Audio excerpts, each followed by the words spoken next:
How's it going, everyone? David from dodmedia. Today we're going to be reviewing the 85mm by Viltrox. It's a direct contender for Sony's 85mm, but it's a little bit better built and it's a little bit cheaper. So we're going to see what we can get. I've got Emilio here. He's going to be my model for the day. And we're just going to be shooting in this street because it's a nice long empty street. So let's see what we can get.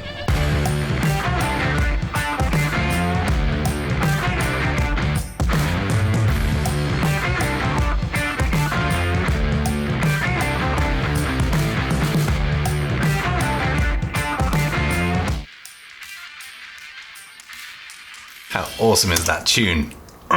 Okay, so it's been a couple of days since the shoot and I've had time to look through the shots taken on the Viltrox and the shots that I took on the Sony 85mm to kind of compare and contrast them, especially once I'd done some treatment on them, to see how bad the fringing got in out of focus areas, to see what kind of vignetting there was, and just to generally see the overall sharpness a little bit better than on the back of the camera screen, which can never be trusted. And I'll show you a few more of the shots that I got with the Viltrox and with the Sony in a second, but first I wanted to properly introduce this lens. The Viltrox 85mm f1.8 lens is a full frame lens for Sony E-mount, meaning it's a really nice portrait lens for A7 shooters who don't want to break the bank on G Master lenses. And it's priced at a whopping low cost of £320, which in hindsight is really pretty amazing given the results I got. As I mentioned in the beginning, it's contending with Sony's 85mm f1.8 FE lens, which comes in at £570 at the moment, so a little less than twice the price of the Viltrox, but with a few differences. The Viltrox feels like an absolute tank compared to that 85mm.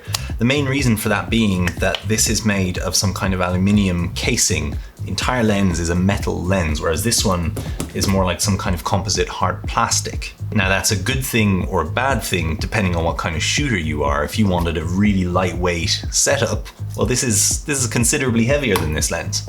And while the 85mm by Sony doesn't feel cheap in any way, it certainly doesn't feel like it'll outlive the Viltrox if you're traveling with it. The Viltrox has a larger filter thread and the focus ring feels a lot heavier than the Sony's, which is nice in theory, but since both lenses are wire focus lenses, it's kind of irrelevant because you're not going to be doing any smooth focus pulls with either lens.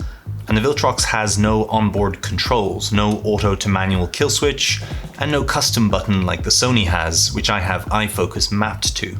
But what interests me when it comes to reviewing these lenses is the quality that they produce, the sharpness that they produce, and just the general aesthetic that they produce. Does a lens that costs nearly half the price of the main brand lens produce nearly half the quality, or are those qualities somewhat more closely matched? I found while shooting with the Viltrox it was a very pleasant experience. The lens responds really well with the camera's autofocus system.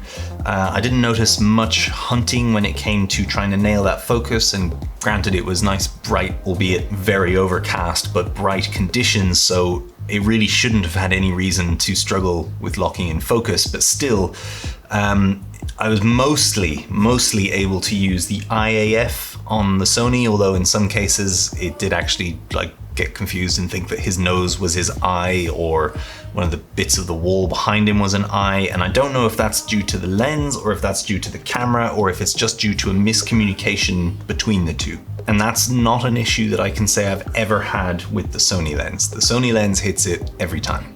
On the whole, I really enjoyed the aesthetic that the Viltrox gave me. I liked that it had a slightly higher contrast I found than the Sony, and at f1.8 the vignetting wasn't really even an issue. I mean, I normally add vignetting to portraits anyway, but in some lenses you would have to remove the vignetting if you didn't want any. In this case, I don't actually see a huge amount of vignetting in there. And when it comes to color fringing, I mean, it's pretty standard across all prime lenses that are this fast. You're gonna get some green and some purple color fringing. This one didn't actually produce as much as the Sony did, or at least in this specific situation, it didn't produce as much color fringing as the Sony did. So it was interesting that there was a little bit more control over the light in the lens here than there is with the Sony. However, when it comes to overall sharpness, I don't normally pixel peep. I like to look at things as I look at the bigger picture, no pun intended. But in this case, I was curious to see just how sharp the Viltrox was, and it's not quite as sharp as the Sony. It's there's no real comparison there. The Viltrox was just not as sharp. It's a sharp lens, but it's not as sharp as the Sony is wide open. Stop it down a few stops, there's no difference. But at f1.8, you're gonna notice a considerable difference in sharpness, even when you have nailed your focus between the Viltrox and the Sony. Now that could also be that there is a need for micro adjustments on this lens, on that body. I don't know. I don't think so though, because I don't feel like it's forward focusing or back focusing at all. I feel like it's just the optics are just not producing as sharp an image at f1.8. I've used both lenses for video as well, using the autofocus system that's in the A7 III because it's a fantastic autofocus system. And I've got to say, I mean, I was impressed by both of them, but I was particularly impressed by how the Viltrox handled the scenario that I was shooting, because it was a low light situation, a very low light situation in fact. So for it to hunt and try and find that contrast, I was surprised by how quickly it tacked on to the subject that I wanted it to, and how long it stayed there and how long it tracked them for before it would give up and try and figure out where else I wanted it to focus. And to be honest, that's more to do with my user error than the lens's fault. That's more me not taking full advantage of the autofocus system in the A7 III. But all this to say that if you have an A7 III and the Viltrox lens, they work really well together. So would I recommend getting the Viltrox 85 1.8? I would say yes if you don't already own a portrait lens like an 85mm prime, or you don't want to spend that much money on an 85mm prime and you're quite happy to get a lens that is almost half the price but nowhere near half the quality. I'd say it's pretty close quality wise.